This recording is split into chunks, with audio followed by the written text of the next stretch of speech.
Alhamdulillah pada hari ini dapat kami laporkan total kawasan hutan yang berhasil dikuasai kembali dengan total seluasan 4.081.560,58 hektar. Dari jumlah tersebut, Satgas PHK akan menyerahkan kembali lahan kawasan hutan tahap 5 dengan total 896.969,143 hektar yang terdiri dari lahan perkebunan kelapa sawit diserahkan kepada kementerian lembaga terkait dari Satgas PHK ke Kementerian Keuangan, selanjutnya ke Danantara, kemudian diserahkan pada Agrinas seluas 240.575,383 hektar dari 124 subjek hukum yang tersebar di 6 provinsi. 2. Lahan kawasan hutan konservasi diserahkan kepada Kementerian Kehutanan untuk dilakukan pemulihan kembali hutan seluas 688.427 hektar yang tersebar di 9 provinsi. Pada hari yang baik ini pula sebagai wujud pertanggungan jawab kepada publik, kami turut serahkan uang sebesar 6.621.190.469,74 sen yang merupakan 1. Hasil penagihan denda administratif kehutanan oleh Satgas PKH senilai Rp2.344.965.750.000 yang berasal dari 20 perusahaan sawit, 1 perusahaan tambang nikel.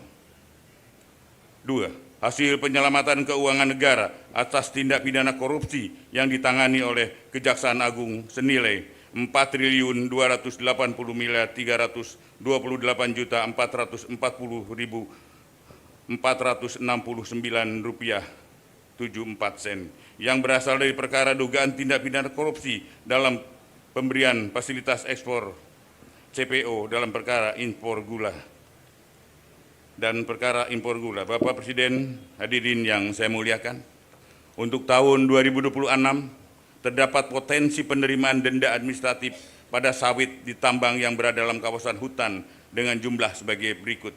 Potensi denda administratif dan sawit sebesar 109,6 triliun. Potensi administrasi tambang sebesar 32,63 triliun. Bapak Presiden, hadirin yang saya muliakan, dapat kami laporkan juga berkaitan dengan percepatan pemulihan Taman Nasional Tesonelo, Satgas PKH telah melakukan berbagai langkah strategis untuk melakukan relokasi penduduk sebagai berikut. Telah dilakukan pendataan penduduk dan sarana prasarana yang ada di dalamnya. Terdapat 7 pemukiman masyarakat yang termasuk dalam 7 desa dengan jumlah penduduk 5.733 kepala keluarga dengan jumlah jiwa 22.183 orang dan jumlah rumah sebanyak 573 bangunan. Sarana pendidikan 12 sekolah. Jumlah rumah ibadah sebanyak 52, fasilitas kesehatan 12. Selanjutnya, jumlah kepala keluarga KK yang telah didaftarkan untuk mengikuti program relokasi sebanyak 1.465 orang, 65 KK. 3. Telah menyiapkan lahan hasil penguasaan kembali seluas 8.077 hektar untuk merelokasi penduduk kawasan TNT. 4. Telah melakukan relokasi penduduk tahap 1 pada tanggal 20 Desember 2025 terhadap 227 KK dari lahan perkebunan sawit seluas 6.330,78 hektar. Bapak Presiden, hadirin yang saya muliakan, perlu kami sampaikan keterkaitan dengan bencana banjir bandang yang terjadi di wilayah Aceh, Sumatera Utara, dan Sumatera Barat. Satgas PKH telah melakukan identifikasi dengan temuan yakni sejumlah besar entitas korporasi dan perorangan terindikasi kontribusi terhadap bencana bandang, dan Satgas PKH telah melakukan klarifikasi terhadap 27 perusahaan yang tersebar di 3 provinsi tersebut.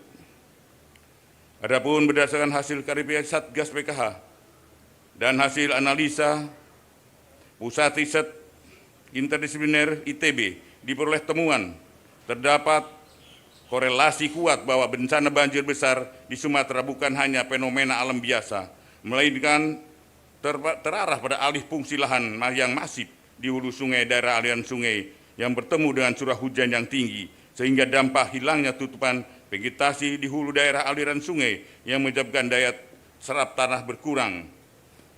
Aliran air permukaan meningkat tajam, hujan ekstrim, dan banjir bandang akibat volume air meluber ke permukaan.